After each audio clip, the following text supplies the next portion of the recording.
So this is a horror movie I was very excited about ever since I heard about it.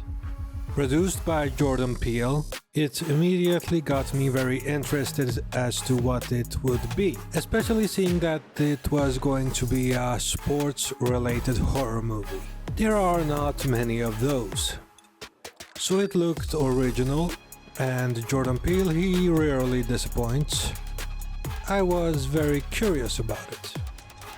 Also, having Marlon Wayans as one of the bigger roles in the movie sounded very fun, because he can play serious roles when he wants to, and he is quite good at it.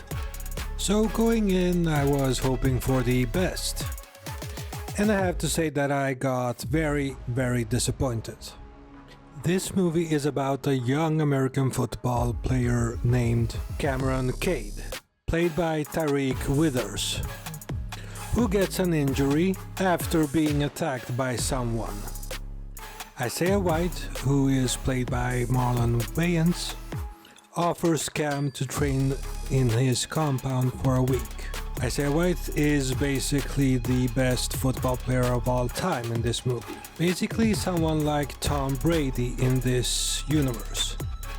But Cameron, after a while, notices that things are weird at this place, and that Isaiah is someone he didn't think he was. And some pretty weird things start to happen. I'll start with the positives of the movie first. The movie at its core is original. Taking sports and making a horror movie out of it is original. It is more the type of movie that Jordan Peele would write and direct than it is another franchise horror movie. The movie also visually looks great. The cinematographer here does a really great job with setting a type of mood. The movie has its own style when it comes to the cinematography and how it's shot. It's a bright movie that plays with shadows in a great way. And the movie feels bigger than it is. It all takes place at sports arenas or rooms and so on, but also in a mansion and in deserts. The set design is also very detailed. I also have to give props to Marlon Wayans. He is good in this movie. His character is the most interesting, and he basically carries this movie.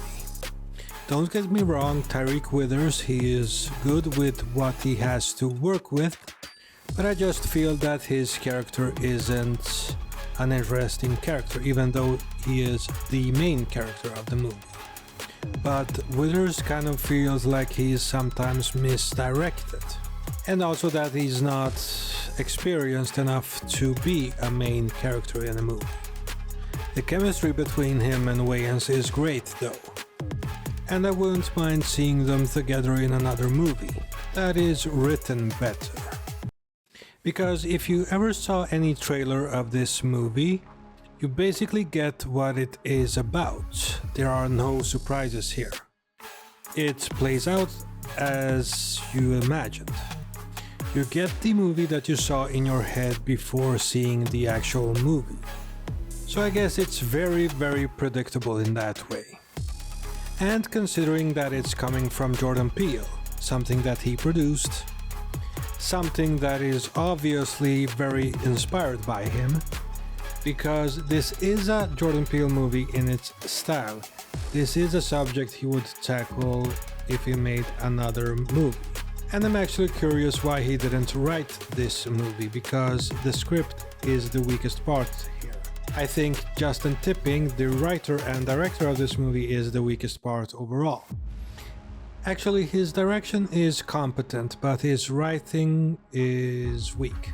I would have had Jordan Peele write this movie and had Justin Tipping only directing it, because he is good with the direction. He sets the camera up very well. The movie has a style. The performances are very good, especially from Marlon Wayans and Julia Fox. but it feels like the themes are very underdeveloped. There are hints at greatness, but its execution in the writing isn't up to par. I mean, it's a short movie, 90 minutes, but it feels long. It feels like you're heading somewhere where you already know where you are going. And that shouldn't be the case with a premise as unique as this. It should have been handled way better. It's too bad because I wanted this to be very good.